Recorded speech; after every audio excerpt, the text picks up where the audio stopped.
Donc, analyse quand Facebook a été déconnecté d'Internet. Donc ça, voilà, on va faire une petite analyse. Alors, ça ne sera pas sur l'angle business de Facebook. On va éviter, voilà. Je pense que c'est une société que vous connaissez bien, ce genre de choses. Donc, bon, on va éviter. Mais par contre, moi, ce que je trouve intéressant, c'était l'angle d'analyse de comment fonctionne Internet, ce genre de choses, et de vous expliquer au niveau de la régulation, justement, ce que ça veut dire pour les GAFA, ce genre de choses, aussi bien en bien qu'en mal, attention, parce que je pense que c'est des choses qui sont aussi bien positives que négatives. D'accord? Donc en fait, il faut savoir que ce lundi, Facebook s'est arrêté. C'est dû à la faute de Facebook, c'est pas un hack. Aujourd'hui, il y a eu un gros piratage de Twitch. Voilà. D'ailleurs, parenthèse, ça serait intéressant, c'est même vital que vous remettiez tous des nouveaux mots de passe sur vos comptes Twitch. Voilà, parce que la plateforme a été piratée ce matin et c'est un piratage assez massif. Ce qui vous montre qu'on peut être filiale d'Amazon et se faire pirater. Parenthèse fermée. C'est pas du tout un piratage, c'est un problème qui vient de chez Facebook. Ce qu'on a vu par contre, c'est que la capacité à répondre au problème a été très lente. Pourquoi? Parce qu'en fait, ce qu'il faut bien comprendre, c'est qu'Internet, c'est un réseau de réseaux, d'accord? Chaque entité a son propre réseau. Et en fait, la plupart des entreprises, ce qu'elles ont fait, de très grosses boîtes, elles ont créé leur propre réseau dans Internet. Donc en fait, Facebook, c'est un peu ça. Vous avez créé votre propre réseau. Donc leur propre réseau, c'est Instagram, Messenger, WhatsApp. Et vous, en tant qu'utilisateur, vous voyez bien, quand vous voulez vous créez un profil Messenger, ça vous crée une page Facebook. Après, vous pouvez facilement avoir un truc sur Instagram. Vous pouvez facilement linker ça sur WhatsApp et tout. Donc tout ça, c'est des choses qui sont mises ensemble. Et du côté utilisateur, ça vous montre quelque chose qui pousse un réseau. Mais du côté de l'entreprise, il y a aussi tout le reste. Tous les outils de Facebook, ils ont été créés plutôt en interne. Et c'est des outils, ils vont utiliser leur propre système de carte à puce pour rentrer dans les bâtiments, en sortir, leur propre système de ceci, de cela. Et en fait, ils créent vraiment tout un écosystème et donc ils créent un réseau dans le réseau. Dans Internet, il y a le réseau Facebook qui mange un peu Internet. C'est un peu ce principe aussi que beaucoup ont sorti. C'est est-ce que vous allez avoir un jour un réseau qui, dans le réseau Internet, va être capable de manger Internet. Et ça, c'est un peu l'idée. On en parlera et j'en ferai une vidéo dédiée. C'est tout ce que vous avez maintenant au niveau de la Silicon Valley sur ce qu'on appelle le métaverse, avec l'idée que un jour, peut-être, quelqu'un pourrait créer son propre réseau, d'accord, qui serait un métaverse, donc sûrement quelque chose d'assez proche d'un jeu vidéo. Et est-ce que ce métaverse-là absorberait pas absolument tout le réseau d'Internet après, en devenant la porte d'entrée? Alors que sur Internet, à l'heure actuelle, vous n'avez pas de porte d'entrée. Vous avez une multitude de réseaux, vous vous connectez à peu près là où vous voulez, comme vous voulez. Donc ça, c'est autre chose. On va passer en vitesse. Je ferai une vidéo dédiée là-dessus dans quelques temps. Parce que je trouve que c'est très très intéressant intellectuellement. Puis ça me montre comment la valeur évolue, ce genre de choses. Mais du coup, voilà. Il faut déjà bien comprendre que chacun a son réseau. Donc vous avez le réseau Orange, le réseau Free, le réseau Total, le réseau Facebook. Et l'ensemble, la liaison de tout ça fait Internet. D'accord? Donc déjà, vous comprenez bien qu'en ayant tout en interne, quand vous avez tout qui est down, ce qui s'est passé chez Facebook, vous avez énormément de problèmes. Déjà, vous ne pouvez pas forcément accéder à vos bureaux, ce genre de choses. Vous avez aussi autre chose, c'est que tous ceux qui gravitent autour de votre réseau, donc qui sont satellites de ce réseau, ils sont impactés. Et là, par exemple, si on prend le gaming, en fait, Facebook Logging, qui est une manière de se connecter facilement en utilisant ses identifiants Facebook, ça a mis down, ça a mis en très grande difficulté FIFA Mobile ou Pokémon Go, d'accord? Donc déjà, ça vous montre un peu que ces grands acteurs, ils ont toujours une aura autour d'eux et cette aura peut subir leur panne de manière assez considérable. Et c'est intéressant sur l'aspect de régulation, après on va voir pourquoi c'est intéressant. Donc on va continuer un peu, hop là, on continue. Donc en fait, la panne de Facebook, elle est un peu complexe. Pour le moment, d'après ce qu'ils nous ont expliqué, c'est une mise à jour à un moment sur un de leurs routeurs qui a créé un problème. Et ce problème, c'est, entre guillemets, déplacé partout. Ce qui semble être le problème, c'est ce qu'on appelle du BGP. D'accord? Donc en fait, grossièrement, c'est quoi le BGP? Grossièrement, le BGP, c'est un peu une tour de contrôle d'Internet. Et en fait, vous avez deux grands systèmes très importants sur Internet. D'accord? C'est quoi ces deux systèmes très importants sur Internet? c'est... Hop, on va se mettre comme ça. C'est BGP et DNS. Donc en fait, BGP, vous l'utilisez pourquoi? BGP, vous l'utilisez entre guillemets pour savoir où est-ce qu'il faut aller.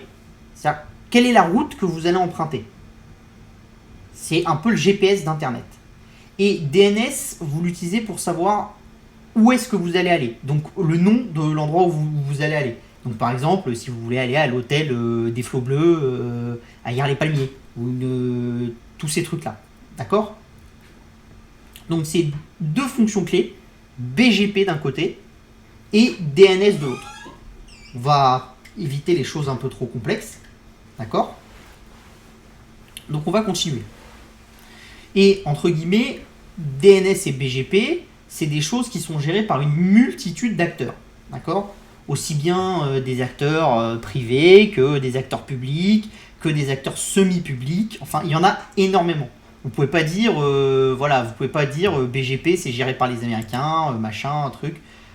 Non, c'est pas du tout comme ça. C'est géré par une multitude d'acteurs. Là, vous voyez sur le graphique, d'accord? Vous voyez les différents réseaux et les liaisons. Alors, je ne vais pas vous la faire en détail, je vous l'ai mis parce que je trouvais que c'était intéressant. Voilà, mais on va pas faire l'aspect trop technique non plus pour pas perdre trop d'utilisateurs et pour pas que ce soit trop long parce que sinon ce serait vraiment très long si on faisait l'aspect technique. Mais ce qu'on peut dire c'est qu'un peu BGP c'est quelque chose, vous avez une multitude d'acteurs qui font la carte d'internet, qui discutent entre eux pour savoir quel est le moyen d'aller d'un point A à un point B le plus rapidement sur internet.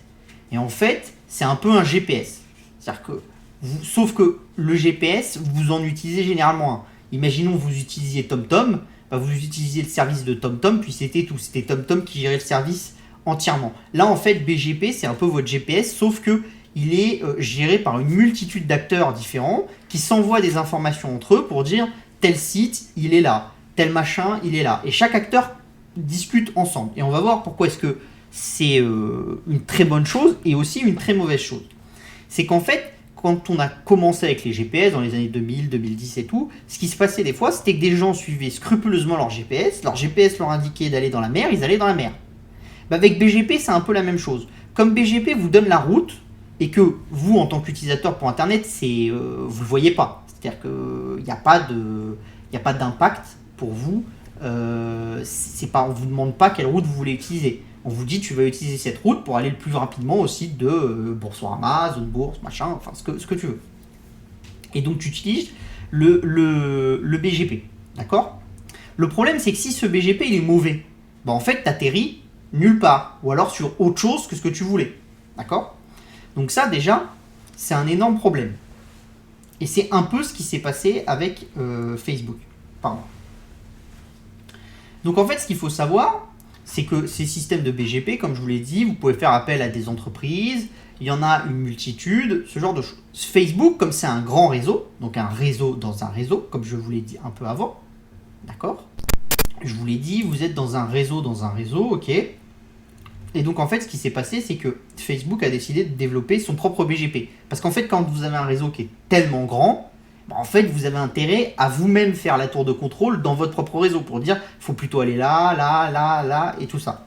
Et donc, si vous voulez, c'est quelque chose qu'ils ont fait ces dernières années. Ils ont incorporé une brique en plus d'Internet, d'accord, leur système de BGP, pour communiquer en interne entre leurs data centers, ce genre de choses, et pour optimiser. Et vous voyez bien avec l'image, d'accord, c'est la figure 5, qui est issue d'un papier de recherche du BGP. Donc, vous voyez, vous avez le nombre de routes, d'accord, et vous avez le temps. Et vous voyez bien que c'est plus rapide avec le BGP de Facebook qu'avec Waga ou Bird. D'accord? Vous voyez que le temps, si sur les premières routes c'est négligeable, sur les routes qui suivent, c'est quand même une sacrée amélioration. D'accord? Donc en fait, Facebook a fait tout ce travail-là pour s'optimiser.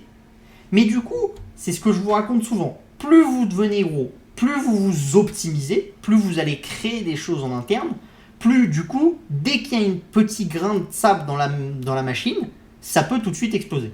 Et en fait, ce qui s'est passé, c'est un peu ça. D'accord? C'est-à-dire que le DNS vous dit votre destination, le BGP vous dit comment y arriver, d'accord? Et en fait, ce qui s'est passé, c'est que Facebook avait ses propres BGP, et en fait, ils ont fait une mise à jour dessus, et la mise à jour amenait les gens là où il fallait pas. Le chemin était plus bon. Ils se sont plantés sur la carte. Sauf que, en fait, ce qui se passe, c'est comme les BGP communiquent entre eux. Si Facebook se plante en interne, et que ça reste sur les BGP de Facebook, quand vous utilisez le BGP de Facebook, vous allez nulle part. Mais quand vous utilisez le BGP d'Orange, il vous dit toujours bien où est Facebook, et vous y arrivez. Le problème, c'est que les BGP, pour cartographier Internet, qu'est-ce qu'ils font? Ils discutent entre eux. Et ils ont, alors pour éviter des problèmes, ils ont des systèmes de ranking pour faire attention que n'importe qui puisse pas dire n'importe quoi. Voilà. C'est pour éviter qu'il y ait certains pays qui s'amusent à faire n'importe quoi. Et là, on le voit. Vous voyez, c'est le BGP update de Facebook. Vous voyez qu'à 15h30, un peu au-delà, vers 15h35, vous avez énormément d'updates des routes pour aller vers Facebook. Parce qu'en fait, ce qui s'est passé, c'est que juste avant, Facebook a update ses routes sur son propre BGP. Comme les autres ont dit, c'est le BGP de Facebook. Donc, faut le croire, ils ont tous update leur route. Et en fait, en updatant tous leur route, c'est-à-dire en disant pour aller chez Facebook, il faut passer par ce chemin-là, et ben, ils sont tous tombés dans le vide. Et vous voyez, à partir de 15h44, il n'y a plus de trafic chez Facebook. Ils se sont auto-déconnectés d'Internet. Et ça vous montre vraiment la puissance du réseau et la complexité du réseau. C'est-à-dire que BGP permet à Facebook de faire des optimisations. Alors, c'est surtout intéressant parce que vous, en tant qu'utilisateur, vous ne le verrez pas. Mais par exemple, c'est intéressant sur les services professionnels et c'est intéressant sur Oculus. Parce que sur Oculus, en fait, la latence que vous pouvez avoir dans l'affichage des choses, elle peut faire beaucoup de mal. Donc vous avez besoin que la donnée, elle arrive le plus vite possible. Et du coup, vous vous rendez bien compte que tous ces acteurs-là, Netflix, Facebook et tout, ils se battent à la milliseconde. Parce qu'en fait, si vous avez juste une page, on va dire, comme Zone Bourse, où vous voulez juste voir des news, que ça mette 1 seconde à charger, 1 seconde et demie, ou 1 milliardième de seconde, ça ne va pas changer grand-chose pour vous en tant qu'utilisateur. Ce qui va compter, c'est le nombre de news qu'il y a sur la page par rapport aux sociétés de bourse, ce genre de choses. Mais entre guillemets, le reste, ça va être quelque chose qui va être négligeable, on va dire. Et pourquoi ça va être négligeable? Parce que ça a peu d'impact. Par contre, si vous êtes sur du foot en streaming ou ce genre de choses, si vous n'avez pas un flux et si vous n'avez pas une route qui est optimale tout le temps, bon, en fait, il y a des moments, votre qualité d'image, elle va pas être bonne, ce genre de choses. Et donc, vous vous rendez bien compte qu'il faut, aller sur quelque chose d'optimisé. Et vous voyez bien, du coup, le problème de cette optimisation, c'est que généralement, cette optimisation, vous la faites en interne. Et après, du coup, dès qu'il y a une problématique, ça peut se retourner très violemment contre vous. D'accord? Donc là, je vous ai expliqué un peu en raccourci et en très rapide ce qui s'est passé avec BGP. Si vous voulez, je vous donnerai des articles pour aller voir en détail. Le but n'est pas forcément de faire des ingénieurs d'informatique et de faire des notions très complexes, d'accord? Mais voilà. Mais du coup, ça vous montre un peu ce qui est intéressant et la différence entre DNS et BGP. Là, ce que vous voyez, c'est Cloudflare, c'est les demandes pour les sites Facebook, WhatsApp, Messenger, Instagram. D'accord? Et vous voyez que le nombre de demandes, il a explosé vers 15h30. D'accord? C'est là où la courbe explose. Il fait x30. Pour quelqu'un comme Facebook, c'est très très important. Parce que ça veut dire que déjà, de base, vous avez un énorme pool de demandes. Et comme là, vous allez avoir une explosion des demandes parce que les gens, ils n'arrivent pas à aller sur le site. Donc en fait, à chaque fois, ils vont retenter. Ils vont dire, attendez, j'ai pas réussi à prendre la route, donc je vais aller ailleurs. Donc vous vous rendez bien compte qu'il y a un côté un peu de transmission qu'il peut y avoir. Et ce qui était très bien hier pour l'économie et pour les ingénieurs et pour beaucoup de monde, c'est qu'il n'y a pas eu d'effet de contamination très très fort. Il y a des sites qui ont eu des difficultés, ce genre de choses, parce que des utilisateurs sont venus dessus. Mais si vous voulez, en fait, beaucoup d'acteurs comme Cloudflare et d'autres qui sont des acteurs qui servent dans le réseau d'Internet et qui font des services qui sont vitaux pour les sites web, ce genre de choses, ils n'ont pas eu d'explosion en fait. Ils ne sont pas tombés dû à l'explosion des demandes. Et quand vous avez un site comme Facebook avec une explosion de demandes de x30, vous vous rendez bien compte que le réseau il aurait pu saturer et on aurait pu avoir un système d'effet domino avec tous les acteurs qui finissent par tomber en panne les uns après les autres, et ça arrive. Et des fois, il suffit que ça soit un acteur. Il n'y a pas très longtemps, il y a 1 an et demi, il y a Akamai qui est tombé en rade à cause d'une attaque comme ça, où des centaines de millions d'ordinateurs se sont connectés au même moment et répétés. Et en fait, ça avait fait tomber beaucoup de sites, dont des sites d'Amazon, ce genre de choses. Là, ce qu'on voit, c'est qu'en fait, le réseau, il a été capable de plutôt bien résister. En dehors de Facebook et de tout son univers qui était complètement inaccessible, parce qu'ils étaient déconnectés d'Internet, tous les autres acteurs, la plupart, ils ont quand même tenu. Donc ça vous montre qu'il y a une amélioration de la qualité du réseau, avec une capacité à tenir les attaques de déni de service, ce genre de choses, qui est quand même un peu meilleure qu'avant. Parce que vraiment, le flux de requêtes, il a été très très important. D'accord ? Et là, vous voyez bien, vous les avez la capacité à atteindre Facebook. Donc vous voyez que c'est quasiment 100% des cas tout le temps. Donc en fait, je m'excuse, mais vous ne voyez pas en bas les heures. Mais en fait, vous voyez que 15h45, on passe quasiment à 0 d'un coup sec. Ça remonte très légèrement à 21h15. Après, ça redescend. Et après, ça réatteint d'un coup sec 100% de capacité d'atteinte de Facebook. Donc ça, c'est des choses intéressantes. Ça vous montre quand même qu'une erreur comme ça peut être quelque chose de très important, parce que vous voyez que là, vous avez perdu Facebook pendant 5 heures. Donc ça vous montre aussi les coûts du réseau. C'est-à-dire que c'est bien beau, généralement, on vous parle toujours de être sur Internet, c'est s'optimiser, ça apporte plein de choses. Mais en fait, là, Facebook, vous perdez Facebook pendant 5 heures, on ne peut plus voir des vidéos de chatons, c'est pas grave. Vous appelez un hôpital, vous n'avez plus accès pendant 5 heures à vos machines, c'est pas possible. Donc en fait, toutes ces choses-là, ça vous montre à quel point c'est complexe, et pourtant, malgré la complexité, il faut faire des investissements colossaux pour s'assurer d'avoir une redondance, et sur certains points clés, de pouvoir ne pas tomber dans ces problématiques-là. Et ça, c'est pas si simple. C'est pas si simple, et ça vous montre tout l'intérêt qu'il y a pour des entreprises qui ont des technologies bien particulières, qui vont permettre de vérifier ce genre de choses, de ne pas permettre ce genre de problématiques, qui vont identifier ce genre de problématiques en amont. Et ça, c'est vraiment très très important. Et c'est toute une nouvelle connaissance de l'Internet qui se développe, avec des outils qui généralement sont des outils qui sont à base de machine learning et tout, et qui tournent et qui vont gérer le cloud en temps réel, et qui vont faire des tests en temps réel, imaginer les scénarios, ce genre de choses, et qui vont essayer de répondre plus vite que l'humain. Parce que là, vous vous rendez bien compte, l'humain, il ne peut pas répondre. C'est-à-dire, vous voyez, ça passe en moins de 5 minutes de on est sur Internet à on n'est plus sur Internet. Par contre, la machine, si vous avez une machine qui gère vos BGP et qui dit mais attendez, on avait 1 milliard de personnes connectées, on a mis à jour notre BGP, sur ça, on est passé à plus de 500 millions de personnes qui sont plus connectées. C'est pas normal, c'est qu'on a fait une problématique. Et tout de suite dire il faut revenir en arrière et prévenir tout le réseau de revenir en arrière. Et ben, ces acteurs-là, par exemple, il y en a qui sont cotés au Nasdaq, ce genre de choses, c'est des choses qui sont très très intéressantes. Et ça vous montre à quel point la puissance de ces acteurs, mais on peut en citer des dizaines et des dizaines. Vous en avez vraiment énormément aux États-Unis qui sont cotés, parce que sur toutes ces petites briques, entre guillemets, vous avez très peu d'entreprises qui sont intéressées en Europe par ces petites briques. Et généralement, quand vous allez voir un grand compte et que vous lui dites ouais, bon, je vais te permettre de plus avoir des périodes où tu n'es plus en ligne pendant quelques microsecondes, ce genre de choses, ça ne les intéresse pas. Par contre, les acteurs comme Google, Facebook et tout ça, pour eux, c'est vitaux. Enfin, c'est vital, pardon. Donc, eux, ils investissent très massivement dans ces technologies-là, et ils passent par des partenaires, ce genre de choses. Donc vous avez Cloudflare, vous avez Akamai, vous en avez vraiment énormément. Et c'est des gens qui sont, souvent ils valent plus de 10 milliards, et vous en avez jamais entendu parler. Vous avez la cybersécurité du cloud avec Frontier, vous en avez vraiment énormément.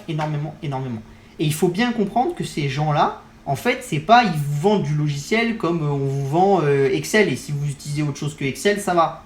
Il y a plein de domaines où en fait c'est quasi des monopoles. C'est-à-dire il n'y a qu'eux qui savent gérer ce genre de problématiques. Et si on les déplugue et qu'on n'utilise pas leurs services, on rajoute un niveau de risque qui est considérable. Donc de toute façon, il faut bien vous dire que le coût de maintenir un réseau et de maintenir un site web qui est et un ensemble de réseaux qui est colossal va monter de plus en plus. Donc forcément, si vous voulez avoir une sécurité en adéquation avec la puissance de ces réseaux, il faut qu'ils soient d'une certaine taille. Donc on va faire un peu après une petite explication du BGP. Donc je vous l'ai expliqué, c'est ce qui vous permet de dire où il faut aller. Donc je vais vous expliquer, je suis encore désolé que ça ne s'affiche pas correctement, je réglerai ça pour la semaine prochaine, c'est vraiment très dérangeant. C'est ce qu'on appelle le hacking de BGP. Donc je vous ai expliqué que la plupart du temps, on essaye de toujours faire attention et que les BGP qui discutent entre eux essayent de toujours voir est-ce que le BGP avec qui ils discutent, il est fiable ou pas fiable. Et s'il n'est pas fiable, il le laisse de côté. D'accord ? Mais des fois, il arrive que ça ne marche pas. Alors des fois, c'est vraiment des hacks. C'est déjà arrivé en Russie plusieurs fois avec des sites de crypto où on utilisait un hack de BGP et en fait, vous aviez la route vers, par exemple, Binance. Ça n'était pas sur Binance, c'était sur un autre, mais je ne me souviens plus le nom, qui était là. Et en fait, on passait en Russie et on disait la route, elle est là. Et en fait, vous alliez sur un autre site que le site espérait. Et c'était un hack de BGP. Mais c'est assez rare les hacks de BGP. Par contre, il arrive souvent qu'il y ait des erreurs. Et par exemple, en 2008, Pakistan Telecom, donc qui est l'opérateur pakistanais, le gouvernement lui a dit il faut que tu coupes Facebook. Il faut que tu coupes YouTube, pardon. Et en fait, ce qu'ils ont fait, c'est que là, ils avaient la route YouTube. Et puis, ils ont dit pour tous les utilisateurs pakistanais, la route maintenant c'est là. Et donc, ça ne conduit plus à YouTube, mais ça conduit à Pakistan, un site de Pakistan Telecom. Sauf qu'en fait, comme ils ont mal paramétré leur truc, et ben en fait, tous les autres du monde entier ont cru que la nouvelle route qui était donnée par Pakistan Telecom était la bonne et la véridique. Et donc pendant plus d'1 heure, YouTube était inaccessible partout dans le monde. Donc c'est vraiment quelque chose d'important, ça vous montre l'importance aussi de la régulation de ce secteur-là, parce qu'au niveau des pays, vous avez quand même des possibilités de faire énormément de mal, et vous n'avez pas une capacité de dire tout ce que dit Pakistan Telecom, c'est pas intéressant, donc il faut pas le suivre, d'accord ? C'est pas possible d'être comme ça. Donc ça vous demande vraiment énormément d'efforts. Et ça vous montre aussi qu'on n'est pas à l'abri de la guerre numérique et que du coup, tout ce qui est ces services-là, sur des fonctions clés d'Internet, des fonctions clés du réseau, moi je pense que c'est une super thèse d'investissement à 20-30 ans. Parce que je pense que les gens ne se rendent pas compte de la vulnérabilité de certaines parties d'Internet. Et du coup, il y a des acteurs qui vont aller dans ces secteurs-là et qui vont créer de la valeur, mais énormément de valeur. Parce que même si, peut-être, ils seront utiles qu'une fois tous les 3 ans, pour déjouer une vraie attaque, que le reste, ça sera que des attaques un peu minables, cette fois-là, ils auront sauvé les gens. C'est comme la ceinture de sécurité. Elle n'est pas utile tout le temps, elle n'est pas utile à chaque crash, mais quand vous avez un gros crash, vous êtes content qu'on a inventé l'ABS et la ceinture de sécurité. Là, c'est la même chose. Donc, on va retenir quelques points clés, d'accord ? Donc, des points clés, Internet fonctionne sur la coopération et des standards qui sont faillibles, d'accord ? Donc, ça, c'est quelque chose de clé. Je pense que ça, c'est très important de le comprendre, parce que je vois trop souvent des gens dire « Oui, mais Twitter, il y a des gens qui insultent. Oui, mais Facebook, ceci. » Dès que vous créez quelque chose en ligne qui a de l'importance, vous avez tout, absolument tout. Pas que sur l'aspect technique, mais sur l'aspect social et tout est faillible. Vous créez quelque chose, ça devient faillible. C'est basique. Dès qu'on crée une innovation, elle a un côté faillible. Vous utilisez correctement la radio, mais il y a des gens qui ne l'utilisent pas pour faire des bonnes choses et qui vont faire des émissions pourries sur la radio et qui vont créer des problèmes et qui vont s'en servir pour développer des idées fascistes, ce genre de choses. Chaque innovation apporte son lot de bien et son lot de mal. Et ça, je pense que c'est très important parce qu'à l'heure actuelle, on voit beaucoup trop d'investisseurs vous expliquer qu'il ne faut pas financer les investissements qui peuvent apporter du mal, il faut faire attention aux entreprises, ce genre. Ça, c'est faux. Parce que dès que vous faites une innovation, il y a du bien, il y a du mal. Point. Voilà. Après, est-ce que l'entreprise fait son maximum pour minimiser les côtés négatifs de son invention, ça, c'est autre chose et c'est à gérer avec votre partie SR de la société. Et ça vous montre vraiment voilà, la puissance. Ça vous montre aussi que les problèmes sont internes, sont aussi bien internes qu'externes et qui touchent tout le monde. Orange, ils avaient eu le souci sur le numéro d'urgence avec un paramétrage interne qu'ils avaient fait eux-mêmes, qui avait rendu les numéros d'urgence inaccessibles. Bon bah ça, c'est pareil. Tout le monde peut l'avoir. Et l'idée de vous dire, je ne vais pas m'exposer à des dossiers qui peuvent avoir ce genre de failles, ça marche pas. C'est comme si vous me disiez, je ne vais pas m'exposer aux dossiers qui peuvent avoir des usines qui explosent. Bah, à ce moment-là, ou des usines qui prennent feu.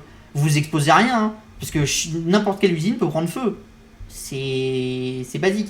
Donc moi, je vois des géants qui me disent non, mais je veux pas m'exposer à ça parce que tu comprends, au niveau informatique là, c'est risqué, au niveau ceci. Le risque, ça fait partie de l'investissement. Et vous saurez jamais quand une faille va arriver. La faille, elle est arrivée chez Orange là, voilà, chez Facebook là. Demain, elle peut être chez Amazon. Demain, elle peut être chez un autre. La question, c'est la vitesse à laquelle votre entreprise va réparer cette faille. Plus c'est rapide, plus ça montre quand même l'intelligence que vous avez dans l'entreprise et la capacité à répondre. Et là, on peut dire que Facebook, ils ont quand même été assez efficaces parce qu'ils n'avaient plus de capacité de dialoguer en interne, les messageries internes étaient down, ce genre de choses. Donc, vous vous dites que vraiment, c'est compliqué parce que pour tous ceux qui ont vécu en entreprise, si on vous enlevait toute capacité de communiquer en interne, que vous pouviez plus sortir et rentrer du bâtiment efficacement, et qu'en plus, vous êtes sur un moment où vous avez une mécanique de pression qui est énorme et en 5 heures vous arrivez à rétablir la chose. C'est que quand même vous faites un travail parce que moi j'ai fait un peu de réponse aux incidents comme ça en informatique. Je peux vous dire que 5 heures ça passe vite. Le temps qu'on identifie le problème, le temps qu'on arrive à discuter avec les autres, qu'on réagisse, qu'on comprenne d'où ça vient et tout. 5 heures c'est très très rapide. Ça paraît très lent pour ceux qui sont derrière leur ordinateur et tout, parce qu'Internet vous donne l'impression que tout est fait très rapidement. Mais la vérité, c'est que c'est pas si lent que ça. C'est vraiment assez rapide, 5 heures. D'accord ? Donc la seule solution aussi pour limiter ce genre de choses, c'est d'avoir de la redondance et de la sécurité. Donc plus vous avez de la redondance, plus vous avez une sécurité qui est importante, moins vous avez de risque que ce genre de problème arrive, même si de toute façon ils arriveront toujours. Mais l'avantage de la redondance, c'est que ça vous permet de vous dire que vous êtes sécurisé en cas il y a un problème ou ce genre de choses. Et ça c'est intéressant parce que par exemple, si vous prenez OVH, ce qui a posé un problème en partie à OVH quand ils ont perdu leur data center, c'est quoi ? C'est que la redondance elle était mauvaise. Parce que la majorité des informations qui devaient être protégées dans ces data centers là et qui devaient avoir ce qu'on appelle une redondance, donc qui devaient exister ailleurs, elles existaient ailleurs mais dans la même zone de data center. Donc si votre data center complet prend feu, bah vous perdez les données. Or quand vous faites de la redondance, généralement vous êtes obligé de faire de la redondance qu'on appelle distanciée, donc vous vous mettez assez loin du premier point. Pourquoi ? Parce que justement si vous perdez le premier point, vous avez toujours le deuxième. Donc ça c'est intéressant. Moi par exemple, je peux vous dire que quand je lis un peu le papier d'introduction d'OVH, il y a des choses que je trouve un peu légères. Donc je me dis que c'est bien beau de vouloir être Amazon à la place d'Amazon, enfin AWS à la place d'AWS, mais il y a du chemin à faire. Et il y a beaucoup de chemin à faire. Et ça vous montre encore une fois, plus vous voulez être efficace dans ce genre de choses, c'est-à-dire avoir de la redondance, avoir de la sécurité, plus il faut une grosse taille. Si vous êtes un petit acteur qui gère un data center, vous ne pouvez déjà pas avoir de redondance. Et dites-vous bien qu'un data center, c'est des centaines de millions d'investissements. Donc forcément, si vous voulez gérer optimalement les choses et avoir un coût de production qui est limité, il vous faut quelque chose de colossal. Donc quand les gens, moi j'ai déjà vu des députés me dire il faut découper AWS, Google Cloud et tout ça, je leur souhaite bien du courage parce que alors à ce moment-là, le jour où on va les découper, le prix de l'hébergement et du stockage va exploser parce que les autres acteurs du secteur, ils n'ont pas la capacité d'offrir des tarifs comme AWS et tout, avec l'effet de volume et de gestion du volume de ces acteurs et l'effet sécurité de ces acteurs. Parce qu'au bout d'un moment, si vous voulez pouvoir créer et gérer des centaines de data centers et ce genre de choses efficacement, il faut forcément que vous fassiez des économies d'échelle et que vous ayez une certaine taille. Ou alors sinon, il faudrait avoir un système où beaucoup de petits acteurs discutent ensemble, s'échangent la donnée, donc t'héberges ma donnée, j'héberge la tienne, machin, mais vous vous rendez bien compte de la complexité. À 27 autour de la table, on n'est pas foutu de se mettre d'accord, donc si vous imaginez que vous allez couper un mec comme AWS en 50 petits services et qu'ils vont se rendre les mêmes services que maintenant et que ça va marcher, ça paraît un peu compliqué. Donc ça, c'est intéressant. Ça vous montre que vraiment, le risque que j'entends souvent de on va découper les GAFA, c'est pas comme ça. C'est-à-dire, c'est pas la compagnie des chemins de fer d'il y a 300 ans ou les grandes compagnies pétrolières d'il y a 150 ans. C'est-à-dire ça, vous aviez une compagnie de chemin de fer, vous disiez, bah, ce chemin de fer, il appartient à la compagnie A, celui-là à la compagnie B, tel loco compagnie A, tel loco compagnie B, tel chauffeur de locaux compagnie A, tel loco... Voilà. Et après, les compagnies, elles exerçaient chacun sur leur territoire, machin, et vous aviez découpé. Et c'était fini. Donc, entre guillemets, en quelques semaines, vous pouviez découper un monopole. Compagnie pétrolière, c'est la même chose. Tel champ pétrolier appartient à telle compagnie, telle station-service appartient à telle compagnie, et c'était assez simple. Vous découpez. Demain, on veut découper Carrefour. C'est complexe, mais ça reste assez simple. Pourquoi ? Parce qu'on va dire à la centrale de Carrefour, envoie beaucoup de denrées en prévision, et après on va dire, bah, tel Carrefour, ça appartient à telle boîte, tel Carrefour à telle boîte, et on peut découper Carrefour en 4. Il y aura peut-être des petites pénuries sur certains trucs, mais ça va être très simple. Vous vous rendez bien compte que découper un GAFA, c'est pas du tout la même chose, parce que tout est imbriqué, et vous n'avez pas la capacité d'extraire chaque brique et de dire elle peut être vue de manière indépendante des autres. Bah non. Parce qu'en fait, l'avantage de ces GAFA, là où ils ont créé leur valeur, c'est en faisant des Legos les uns avec les autres et en créant de la valeur là où les autres n'ont pas réussi à le faire, les Carrefour, les gens comme ça, et en imbriquant leurs Legos. Donc en fait, si vous voulez les faire exploser, il faut enlever brique par brique, en commençant par le dessus du truc, et ça prend un temps infini. Parce que ce que ces acteurs ont construit en 10, 15, 20 ans, vous n'allez pas le désosser en 5, 6 ans. C'est très complexe. Et plus la complexité, les choses sont poussées, plus ça rend les choses complexes. C'est pour ça que la plupart des politiques qui vous disent on va découper les GAFA, déjà vous pouvez savoir que ces gens-là, il ne faut pas voter pour eux parce qu'ils n'ont pas bien compris. Ou alors ils sont mal conseillés. Mais il y a un truc qui ne va pas. Par contre, on peut réguler, on peut les empêcher d'ajouter des nouvelles briques. Ça, c'est des choses intéressantes. Parce que si vous empêchez ces GAFA d'ajouter des nouvelles briques, bah déjà, vous diminuez leur capacité, leur espace. Alors après, pour l'investisseur, il y en a plein qui diraient, oui, mais Arthur, si on empêche les GAFA d'ajouter des nouvelles briques, ils font moins de croissance, et du coup, c'est pas intéressant de les avoir. Oui, mais ils vont faire tellement de rentabilité, ils vont acheter tellement d'actions qu'au final, c'est pas sûr qu'on soit perdant. C'est un peu... c'est le principe, quand vous êtes vraiment très très grand, pardon, je fais tout tomber, quand vous êtes vraiment très très grand, bah en fait, pile vous gagnez, et puis face vous gagnez, quoi. C'est à peu près ça. Donc voilà, donc déjà sur l'aspect réglementation, découper les GAFA, ça me paraît être un travail très très compliqué. Limiter la croissance des GAFA, ça me semble déjà un peu plus... voilà. Réguler les GAFA, je pense que c'est ce qu'il faut faire, mais les découper, à mon avis, ceux qui veulent découper les GAFA, ils sont pas prêts aux problématiques qu'ils vont avoir. Après, autre point intéressant, c'est que du coup, vous avez plein de services alternatifs qui ont profité de la panne de Facebook. Donc Snapchat, ils ont fait leur plus grosse acquisition de clients depuis des années. Twitter, la même chose. Donc ça, c'est pareil, c'est des choses qui peuvent être intéressantes si vous détenez ces sociétés parce que ça va faire un petit boost de croissance qui peut être assez important. Hein. Sur Snapchat, on regarde sur quelques dizaines de millions d'utilisateurs, donc ça commence à être important sur 300 millions d'utilisateurs.